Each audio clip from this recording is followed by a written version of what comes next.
Did I mess up by asking a coworker how his girlfriend's driving test went? Me and another coworker accidentally triggered one of our other coworkers.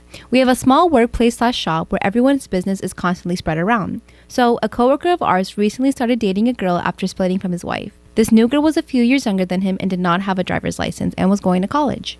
We would kind of tease him about driving his girlfriend everywhere. He was also somewhat reserved in speaking about his relationship like intimacy, but he would laugh everything off. Anyways, he requested some time off to go take his girlfriend to do her driving test. Later in the afternoon, he came back to the shop, and when he walked in, I asked, "So, how did the test go?" And my other coworker said, "Yeah, did she pass it?" In response, he just looked at both of us in a confused way and angrily spouted, "What the F?" He shook his head and said, "Why does everyone need to know all my business?" And then he went on and on about how nobody can have a personal life at this place. After his rant, he said, "It went all right. The doctor just gave her some cream and said that she will need to apply for a few weeks, and if I developed anything, I will too. But right now, I'm fine." Silence. I looked at my other coworker and he looked at me like, "What the?" Both of us cracked a smile, and then I looked back at him and said, "The driving test?" And his face went so red, he hurriedly said, "Oh yeah, she passed it," and quickly left. My other coworker and I busted out laughing. So this dude's girlfriend had picked up an STD from a different dude. Not long after that, everyone in the shop did know his business, but it was his own fault, right? Am I the asshole for catfishing my underage sister on Tinder and humiliating her in order to teach her a lesson? Last week, I was using my younger sister's phone because mine was dead and I needed to call a friend. Dialing my friend's number, I saw a Tinder notification of some dude messaging her. Immediately, I asked her why she's on Tinder. She's 17, and she grabbed her phone back and said, "None of your business." I decided as her big brother that I wanted to have a little fun with this. I wanted to give her the benefit of the doubt. Maybe she's just swiping for fun. So I didn't want to go straight to ratting her out to our parents. To test if she was just using for fun, I decided I was going to make a Tinder profile of someone else and message her to see if she responds. I asked a good friend of mine from back in college, who happens to be a male model, if he'd mind if I used his pictures and explained the situation. He thought it would be hilarious and told me to go for it. I created the account, set my age to 22, set my swipe radius to a mile, and quickly found my sister's account. Her age was set to 19. Lie, she's still in high school. So I was definitely more suspicious of her now. I super liked, and less than an hour later, she matched and messaged me. I decided to set up a date to a fancy restaurant downtown for Sunday afternoon and told her we could head to my place afterwards. She was completely receptive and said she'd meet me there. She told our parents she was hanging out with one of her track friends and spending the night at her place. After she left, I told our parents everything and showed them all of the messages. They were pissed, and I suggested we all go to the restaurant. My dad and I just went instead and saw her sitting at a table alone, all dolled up waiting for Jim. My dad went up to her and said, "Jim's not coming," and she screamed and asked what we were doing there. I told her there was no Jim and that it was effing stupid of her to try to be meeting grown men on Tinder at that age. My dad harped onto that and lectured her about lying and meeting strange men on the internet and being so willing to go back to a stranger's place. We were a bit loud, so people were starting to look at us, and my sister eventually bursted into tears and ran out. I told my friends in a group chat the situation, and they all agreed it was hysterical, except two of my female friends who said I was an asshole and cruel to her. My other friends defended me and said she needed to be taught a lesson. Now I've been wondering who's right and maybe if I went too far. Every year when Spotify Wrapped comes out, I see like 10 people post their Spotify Wrapped results and 100 other people saying, "Ew, don't post your Spotify Wrapped results, nobody cares." I care. I like to see what people are listening to.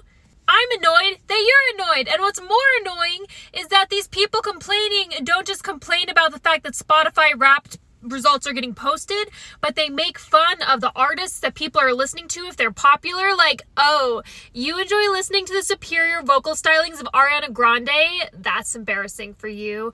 Oh, you like listening to Taylor Swift's complicated and insightful lyrics? That's so basic. I just listen to like Hippocampus 24/7 because, you know, I'm like not like other people and I'm cool and I just like don't really care what people think about me." Bleh.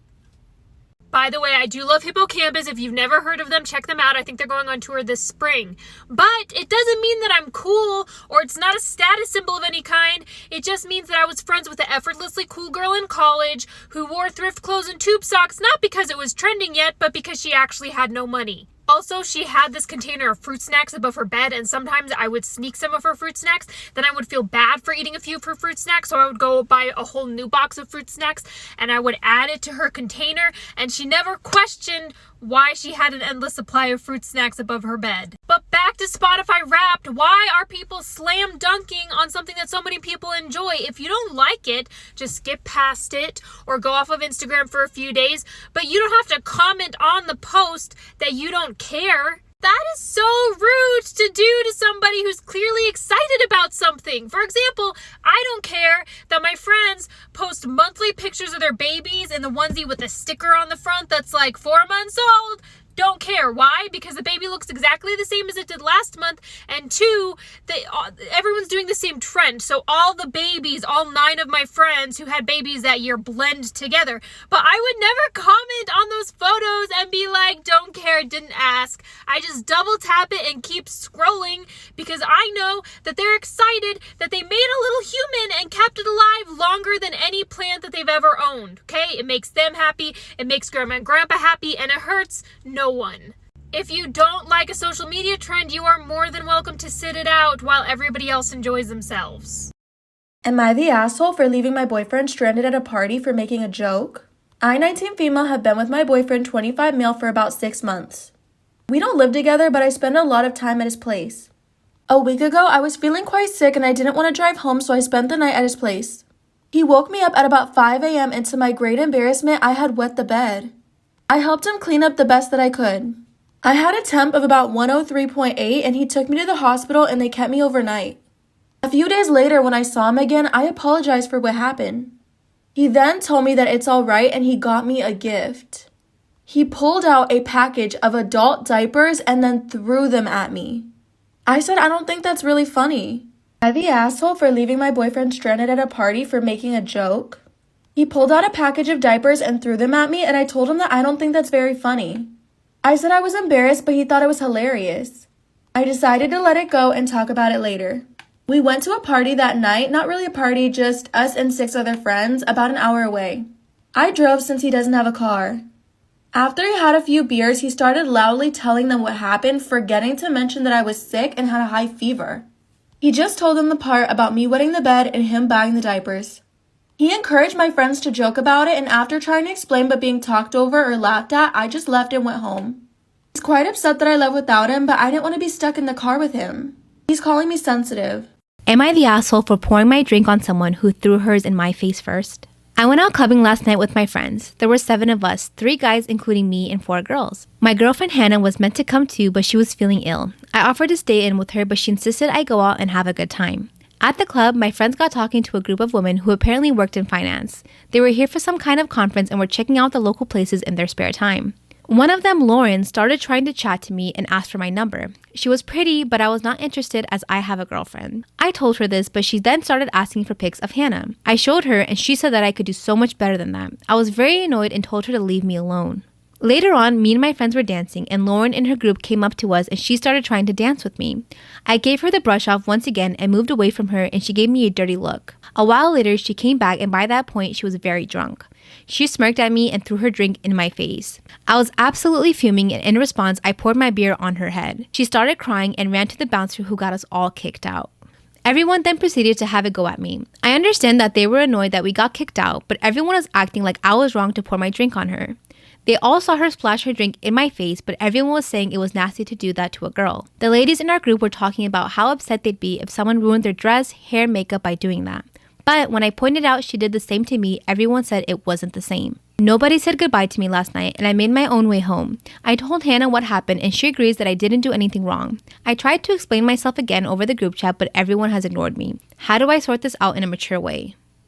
Am I the asshole for inviting my girlfriend on an expensive vacation and expecting her to pay all of her share? My girlfriend and I, my parents, my brother and his wife all went on vacation in another country a week ago. My girlfriend knew this trip was coming up and took on a second job waitressing on the weekends for several months to get ready for it. My brother and I were the ones who did most of the planning of the itinerary, although we did ask everyone else for input.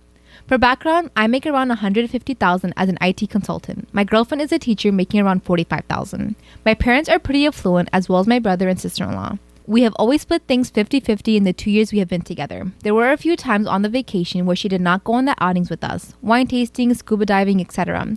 She also would only eat 2 meals a day, stating simply that she was on a budget. My family does favor more high-end, expensive places. My parents thought it was very strange that she only eats 2 meals a day, although she normally eats 3. I mentioned how I heard her stomach growling one night and said I was concerned about her having an eating disorder. When we got back home, I asked her why she skipped out on several of the outings and only ate 2 meals a day. She got teary-eyed and said that 3 meals a day wasn't physically feasible for her and neither were the outings that she chose not to go on. She went on 3 of 6.